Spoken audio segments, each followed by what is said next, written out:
नरेंद्र मोदी यांनी चर्चमध्ये जाऊन केली प्रार्थना. नाताळनिमित्त दिल्लीतील कॅथेड्रल चर्चला दिली भेट. पंतप्रधान नरेंद्र मोदी यांनी आज ख्रिसमस निमित्त दिल्लीतील कॅथेड्रल चर्चला भेट दिली आहे.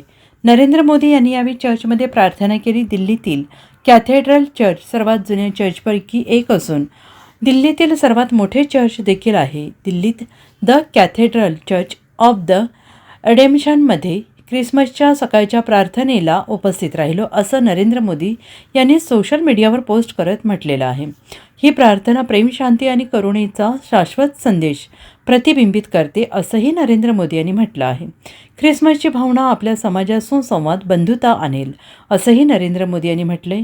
कॅथेड्रल चर्च त्याच्या सुंदर वास्तुकलेसाठी ओळखले जाते. दरवर्षी नाताळासाठी विशेष सजावट केली जाते. संपूर्ण दिल्लीतील लोक प्रभू येशू ख्रिस्ताला प्रार्थना करण्यासाठी आणि नाताळ साजरा करण्यासाठी या चर्चमध्ये येतात. पंतप्रधान नरेंद्र मोदींनी याआधी चर्चमध्ये भेट दिली आहे. Bureau report, SBN Marathi, Delhi.